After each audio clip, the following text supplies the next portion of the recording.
Hey everyone, and welcome to another Yogi Misfits Sessions. My name is Danny Pomploon, and I am your host.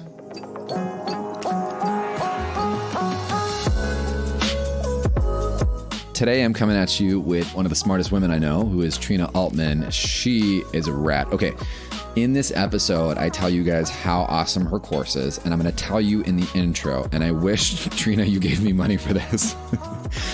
But it has really changed the way that I look at yoga and the way that I teach yoga, asana that is. But this is a really cool program called Regress to Progress. And she talks all about how you can change levers and movements. And anyway, it's really awesome. I highly recommend you guys check it out. We got to talk today a little bit about her system that she calls Yoga Deconstructed, and how you can break down a pose, but also up-level it and just make it accessible to so many bodies. And also that movement is not just yoga, it's multiple things that go with it. So this is like totally my jam.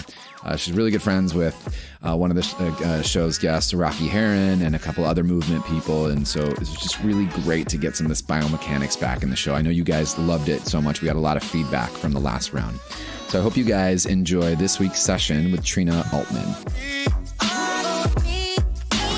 Before we get started, I want to remind you guys that leaving us a review, which only takes about 2 minutes on iTunes, is so helpful for the show. So if you could take some time out, show us some love, we would greatly appreciate it. I know everyone that comes to listen to the show would greatly appreciate it, because it really does help us grow.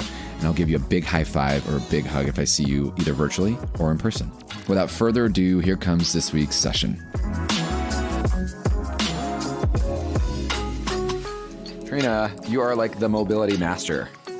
Oh, I don't know about that, but I definitely like moving and teaching people how to move in ways that they enjoy. So, have you always been like just a big fan of movement, or it grew on you over the years? Or, I mean, you've done so much with it. Yeah, I mean, as a kid, I was the kid that was like, oh, we have a swing set in our backyard. I should climb up to the top where that pole is and like sit up there and swing there. Why would I swing on the swing? Yeah. So yeah, I was always a mover. Growing up, there was a lot of pressure that I put on myself, and also just, my family was like big into like get good grades and study hard. And, that's the most important thing. Mm-hmm. So there were definitely times in my life where I wasn't moving as much because I was reading a lot and, studying and doing the school stuff. And same thing, like after I graduated college, things kind of ebbed and flowed as far as mm-hmm. times in my life when I was moving more or less. But yes, I'm always happier when there's more movement happening in my life. So it was just a matter of, I changed careers many times trying to figure out essentially just how to be happy in many situations, because I wasn't happy, but yoga wasn't like a thing you did as a career. I mean, yoga wasn't even a thing. I'm old, I'm 46. So, it's like, I didn't even really know. Well, there was, what's her name on PBS? Was it Lilia Folis? I don't even know. And there was one other woman. So, in the 70s, there was like, what's his name? Richard Hittleman's little paperback book with a bunch of really like hip women that looked like, kind of like Audrey Hepburn out of Breakfast at Tiffany's in these like black unitards, Sold. Exactly. I actually have that black unitard. Black unitards never go out of style. Unitards in general, right? Because you can do so much with them, right? Actually today's episode is all about how to wear black unitards in different ways. Well, if you are familiar with Elizabeth Larkham, she's like one of my movement heroes, and she always teaches wearing a unitard. She is Pilates, Feldenkrais, fascia-oriented, just kind of super interdisciplinary movement nerd person. And yeah, whenever she comes out with a new class on Pilates anytime, I'm like, what's her unitard going to look like? She has them made. She has them custom made. So I love it. That's awesome. God, I want custom made unitards. Well, maybe I can reach out to her, and I bet we could find out where she's in. She's in Northern California, so only if we can do jazzercise when we do it. I love it. Yeah. So Trina, explain to us so that everyone knows, like going into this, like what is your background? I know you have a few different things that you've worked towards and you have a lot of letters after your name.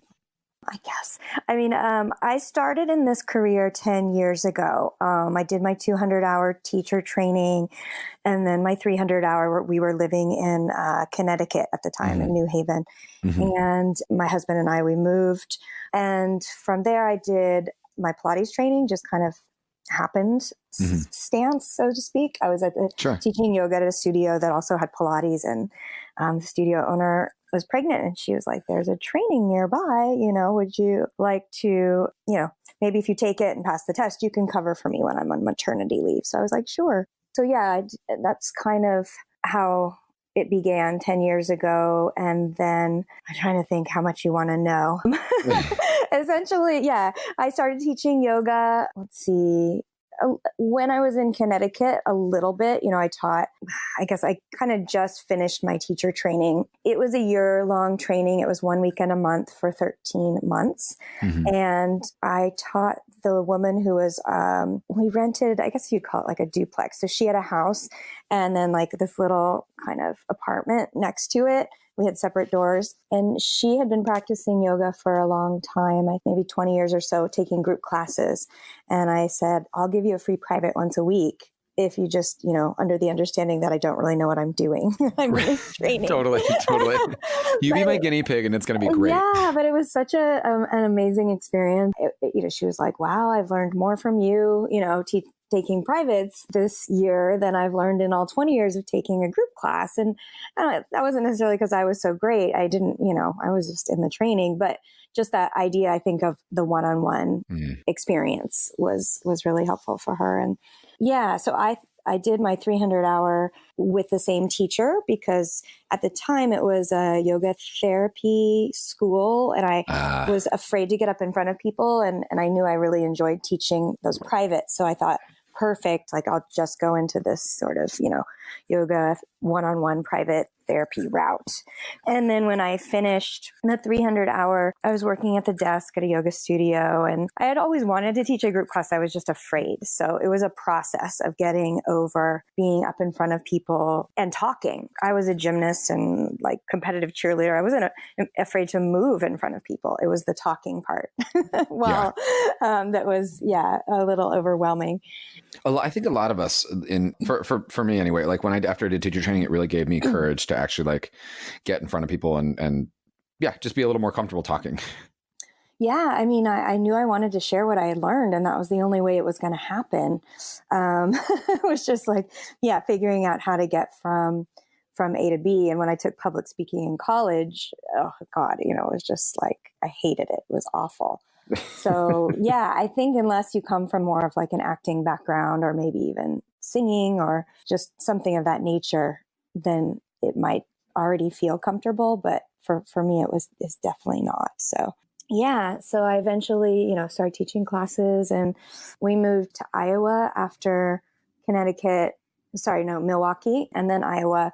And then we moved here to Los Angeles in 2010. And so when we got here, I was like, oh, I might not ever even teach yoga because I don't know anyone. I didn't have any connections, to get a job or anything. So it was a process. I had finished my Pilates training, or I finished my Pilates training here. I started it in Iowa and then finished it here and started teaching at a place. It was called Beyond Physical Therapy. So they had physical therapy, yoga, Pilates, acupuncture, massage. Then they also had like Yamana rolling classes and TRX classes. So it was an interdisciplinary sort of movement space that also had physical therapy. And let's see, then I took the yoga tune-up level 1 training. I guess what had happened, we live in Manhattan Beach and I went to all the studios around and was kind of like, okay, I've been teaching flow classes, but not like the flow that was happening near where I lived, Sure. With like 1,000 chaturangas and 1,000,000 arm balances and, super hot and sweaty, which I would have loved in my 20s. I mean, it's when I sat at a desk all day, there was nothing I wanted more to do than like just like sweat it all out and do the hardest thing possible. But yeah, in my late 30s, not so much. And also after learning just a lot of kinesiology and exercise science principles in my Pilates training and teaching so many private Pilates sessions where people specifically all came because they couldn't take group classes because they had injuries and, had done their physical therapy, but weren't ready to like jump back into a group class at the gym or at a yoga and Pilates studio. I didn't want to teach those kind of classes. So, when I took the yoga tune-up training, I was like, oh, okay, this can work. Like if I teach at a gym where people are very open to all different kinds of movement and the class isn't called like, vinyasa flow, it's called something else, Right. then this can work. I can still teach yoga because for a while I was like, maybe I'll just teach Pilates and forget about this yoga thing. Because I didn't want to, I felt like what they wanted was for me to essentially be like a DJ, and just walk around and say like, inhale, arms up, exhale, fold, inhale this, exhale that. And I was like, nah, no. Well, I guess when you, I mean, that was definitely your start to the movement journey. Mm-hmm. Let's talk about Yoga Deconstructed, because I firmly believe everybody needs to start to listen and tune into this stuff, because it is so, you've changed just so you know, you've forever changed the way that I teach yoga. You don't even know that, but you do, you have. Yeah. Well, that it's really nice to be able to share things on social media and, learn from other people on social media. It's really cool. You were a big influence to some of my main teachers, one being Rocky, who speaks a world. I mean, I've heard about you for a while now, and finally did my own research, and Rocky learned some cool stuff from you. And I got to learn some cool stuff from Rocky, like mobility mapping and just like, really thinking critically about why we do the things that we do. Yeah. No, it's so funny. I've gotten to learn from him. I've taken a couple workshops and then we just talk a lot, and he's just, oh my God, he's, genius and just so smart and creative. So let's see, how did it start? Essentially, my background. Actually, maybe we give people a little like, I know what it is. Maybe we tell people what it is first. Yes. So I call what I do Yoga Deconstructed and also Pilates Deconstructed. And, if I think back to it all, in my 20s, I was a fashion designer, and I always loved the designers that deconstructed, the ones like Martin Margiela, who would put like the seams on the outside or the tag on the outside. Like you could always see how it was constructed without like having to dig. And because I'm hypermobile, I struggled with understanding. I would go to any kind of mindful movement class, whether it was yoga or Pilates, and the imagery was just made no sense to me. Like if a teacher said, spread your collarbones, I'm so literal. I was like, okay, I know muscles move bones. So how am I supposed to spread my collarbones? Right. Totally. My brain has the power to tell my collarbones to move, one of those people. So yeah, so it was a process of injuries and, taking lots and lots of trainings myself and, going to physical therapy and taking a lot of private sessions in Pilates and gyrotonic to just figure out like how my own body worked and how to, kind of have a sustainable movement practice for the rest of my life. I knew I wanted to always move. And when I finished, I guess it was when I finished my probably 300 hour, I was starting to have a lot of pain. It was, and I just couldn't figure it out. So creating the name Yoga Deconstructed, both and Pilates Deconstructed, really came out of, I'm one of those people who, like, somebody will ask me to do something and I say yes, but I don't have any idea how I'm going to do it. Yeah. Sure. I have a feeling you're probably one of those too. Yeah, totally. 100%. You don't know me. Yeah. And so that's what happened with both Pilates Deconstructed and Yoga Deconstructed. I was asked to create online courses, and, I wanted to, so I came up with the name because I figured that will accurately describe what I do and how I teach, because what I do is I like to deconstruct, either a Pilates exercise or a yoga pose into, like component parts. So what's happening in each joint, creating corrective exercises or somatic exercises, or using sensory feedback tools like a foam roller or, balls to help people sense the parts of themselves that are going to be involved in something that is like a compound movement that might be more intermediate to advanced, as opposed to just doing a bunch of intermediate to advanced things, during the entire class. Right. And right. I think people love to be challenged. And the reason why it's worked is because I'm pretty good at coming up with corrective exercises and mobility drills that are really hard, but simple, that allow people to appreciate something that's different that they might not already be doing or seeing in their other classes, but that are going to get them to the place that they want to go. And there's so many rabbit holes you can go down with that stuff too. You could focus on a joint and the way it does one thing or the way it does another. And then how that, you literally have years of material. Yes, absolutely. And I think for a long time, the thought process was, if you can't do something, you just keep trying to do that thing. Even as a gymnast growing up, it was like, you can't do a back handspring. Well, you get out the big old squishy gymnastics mat and you just keep trying until you don't land on your head. Yeah. Because even the field of exercise science is relatively new. Even the idea of cross-train. I'm old enough I remember, basically every fad, in the 70s when the Nikes came out and my dad bought a pair and decided to take up jogging and, just all of it. And then when Jane Fonda came out and everyone decided to get a pair of, sneakers that had more padding than the ones that you would wear to play tennis in the 1970s. So you could jump up and down on a hard floor, and do your high impact aerobics. So it was, but the crazy thing is it's still kind of that way. I think it's finally starting to shift, movement educators, teachers, and a bit with practitioners, but there's still an idea of you do a thing. Like I play tennis, or I practice yoga, or I go to Soul Cycle, and instead of I do a whole bunch of different things because that's actually going to be the best way to probably not get injured. Is to do a multitude of things, right? Yes. Yeah. When you do decide to do these yoga deconstructed drills, and by the way, everyone should be hooked on your Instagram if they're not already. Your Instagram is, I learn something new every day.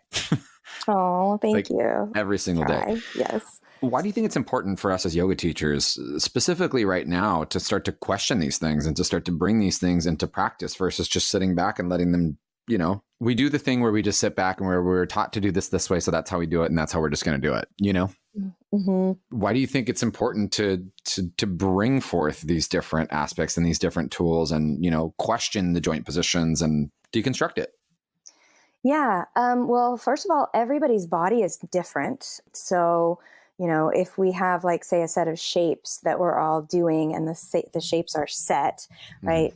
That in and of itself is going to be a problem because we're all different. I know people don't think that because you look at the skeleton that's in the classroom, right? And you think, oh, everyone on the planet looks like this skeleton, but only one person on the planet ever looked like that skeleton. And that's the human that they cast for that skeleton.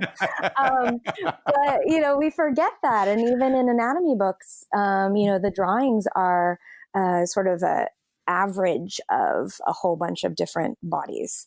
So, and then we all have different types of connective tissue. So, Robert Schleip, who's a wonderful, well-known researcher in the world of fascia, talks about how there's a spectrum, but that people tend to either have more of Viking fascia or temple dancer fascia. And so if you have more Viking fascia, you tend to be more on the sort of stiff side, which can actually be a wonderful thing, right? Like those are the people that are going to be able to lift really heavy objects and probably have maybe a little more elastic recoil in their Achilles tendons for sprinting or, and then there are folks on the other end of the spectrum that have more temple dancer fascia who are going to be like super good at belly dancing or, things like gymnastics or, things that involve bigger ranges of motion. Yeah. And, most classes these days are all levels class. Like there's no barrier. You show up. Which is insane. Yeah. So even if it says level 1, 2, like a level 3 person can walk in the door, or even if it says, what is a level 3 person? But you know what I'm saying? Yeah. So in order to teach a group class or even to teach a private session, I think it's important that you have tools in your toolbox that allow you to sort of in the moment change what you're doing to something that's appropriate for that person. And, you can't ever know that, but that's why it's sort of a trial and error, or there's what's called in the exercise science world, regressions and progressions. So like, for example, I was teaching a dead bug yesterday to one of my private clients, and she was like, "Ooh, I'm feeling something funky." And she like pointed to her hip crease. And so, we were doing it where she had both arms up to the ceiling, both legs in tabletop, and she was alternating one opposite arm, opposite leg.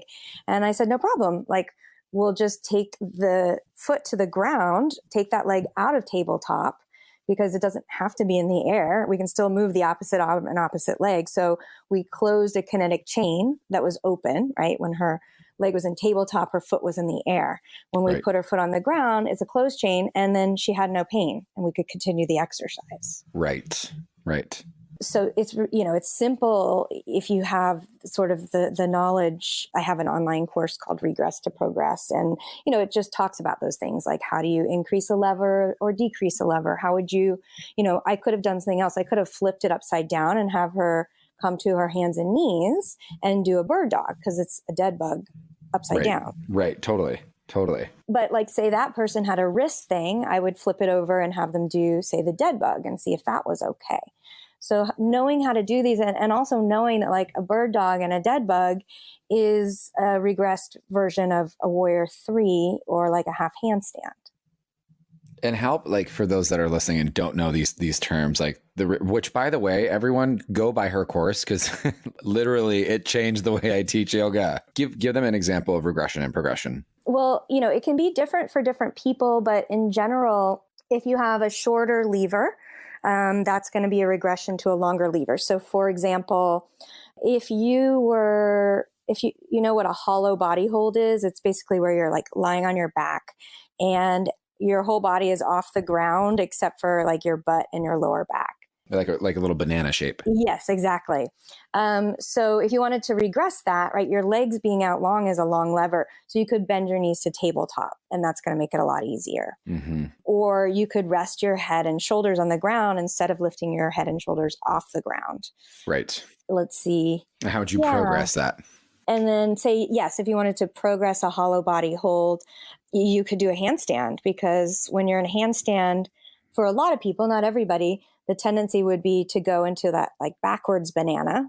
Mm-hmm. And the hollow body hold is like a regular banana. Mm-hmm. Yeah. So you need that strength in the anterior kinetic chain or the front of the body to prevent yourself from, say, falling backwards with your legs when you're in a handstand. Right. So you started taking these concepts then of regression and progression into your practice and then you developed this course to, the regression and regress to progress course to then help teachers basically just be smarter with the things that they're teaching. Yeah. I want people to have critical thinking skills. So rather than just memorize, a sequence or, copy, say, the way somebody else teaches, to be able to make decisions on how you want to teach based on what the goals are of your students. Mm-hmm. Because some people have the goal of wanting to do a handstand and other people's goal is to just not feel pain when they move. I And so understand. those are two different classes and two different private sessions. When you give people these tools and techniques and you say, again, like giving them the chance to critically think, how do you tell? This is great because I was a very vinyasa teacher. Like, do not stop me. Like, I will keep going. Everything is inhale, exhale. And when I actually went through like having to slow myself down and to like break this stuff down, I hated it, obviously, because all I knew was vinyasa. And now I love it. Now I like absolutely like, everyone, let's stop and let's go to a wall for the next 30 minutes, and then maybe we'll do a chaturanga if we get there in class, but probably we won't. How do you invite people to start to take these practices in? Well, I think, there's nothing wrong with regular vinyasa flow. The only time that people usually want to learn something different is when the thing they're currently doing isn't working for them anymore. Mm. You know how Dr. Phil would always say, so how's that working for you? So like, I'm not going to get the students who love their vinyasa flow, and I wouldn't want them. I would want them to go to a class where they're going to flow the whole time because that's what they want and that's what feels good and that's what they enjoy. But for a lot of people, they want to do yoga and that actually doesn't work for them or it's not their preference. Right. So yeah, I mean, I get the people that like, I'm not an evening class teacher because evening classes, or at least when I worked in the corporate world and I would take evening classes, like I did not want to think. I had been thinking for 8 hours, like staring at a computer screen. I wanted to show up, do the poses that I knew, were coming, sweat, breathe, move, like decompress, and then eat dinner and go to bed. Right. I teach a noon class at Equinox in Santa Monica. And I teach a morning class at the Equinox in Palos Verdes. I teach teachers, but as far as like regular group classes, the people that come to those classes, they're super curious. They want to learn. They want to be challenged. They've either had their coffee in the morning and they're like, cool, what's Trina going to bring out today? What torture techniques is she going to do? What weird props is she going to show up with? And then my lunchtime class is same thing. So, it tends to be a bit of an older demographic, I'd say 30 to 35 and up. And then also, people who are movement curious. So, because I teach my group classes at Equinox and the other place where I teach is interdisciplinary, nobody freaks out if one day we're using stretchy bands and the next day we're sliding on blankets. They're not like, oh, this isn't yoga. Like, I mean, they might still walk out because they're like, this isn't, what I want to do. But, it's not like every other class on the schedule is like a traditional quote unquote yoga class. And then suddenly they're like whacked in the head with whatever I'm bringing to class that day. I think Rocky called it irregular yoga. Yes, we're going to do regular yoga and now we're going to do irregular yoga. Right. Well, and for me, I've studied so many different mindful movement modalities that I just see movement as movement. So, I mean, even something like Pilates, like, I'd say 90% of the shapes are the same as the shapes in yoga asana because, Krishnamacharya and Joseph Pilates and Iyengar, they all are of the same age and the same era. They all learned a lot of these movements from wrestling and Indian martial arts and Swedish gymnastics. Yeah. So, when somebody Navasana, which is boat pose in Pilates is teaser and, downward facing dog in yoga is called elephant in Pilates. So, it's just all a bunch of animals. It's just who decided which name. What animal they thought was the cutest.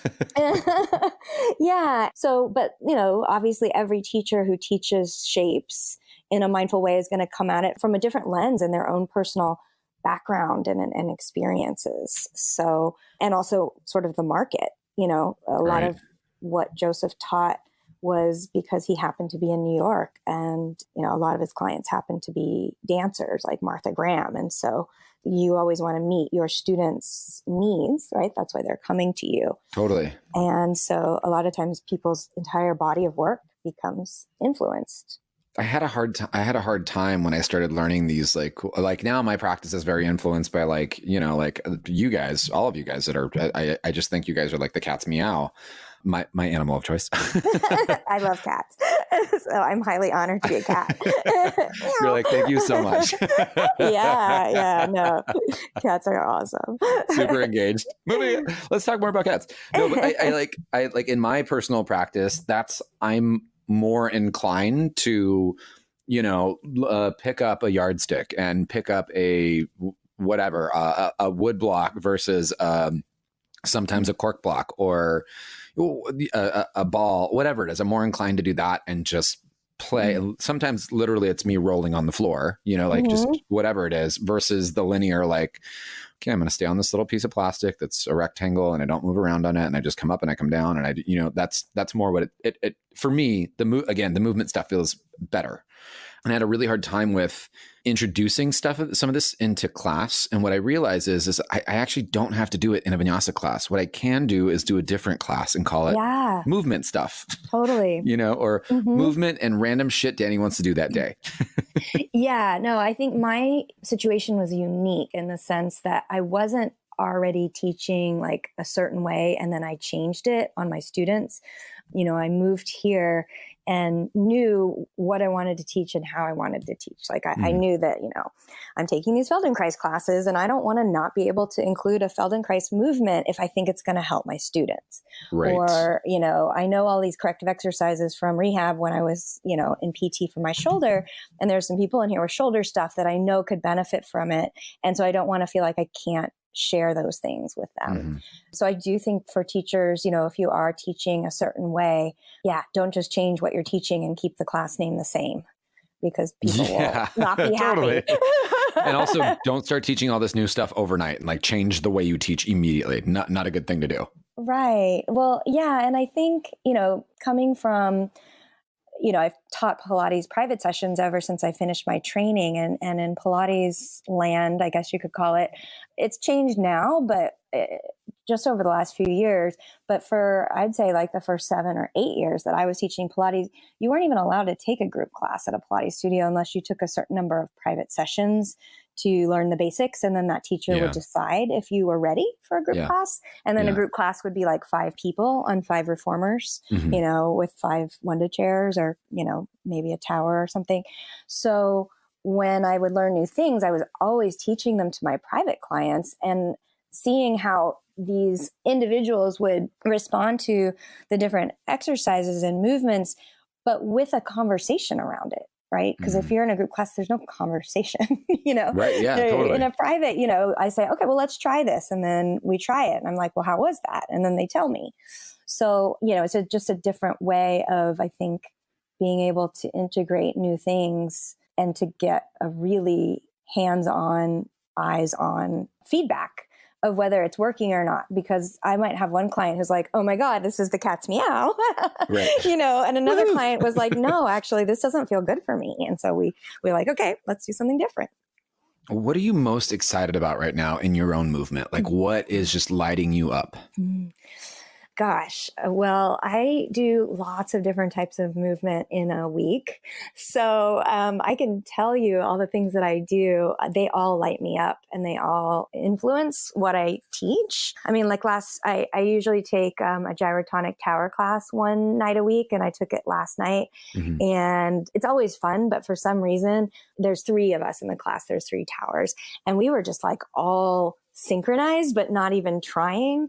And we were doing lots of, spiral movements, because gyrotonic is just tons of spiral movements. And I don't know, like it wasn't as though we did movements that were really different from ones I've done before in our class. But, with anything, sometimes something clicks and you're like, like I don't have to break my brain to do this movement anymore. It's starting to feel a little more natural. So I mean, that's just like a geek out moment from last night.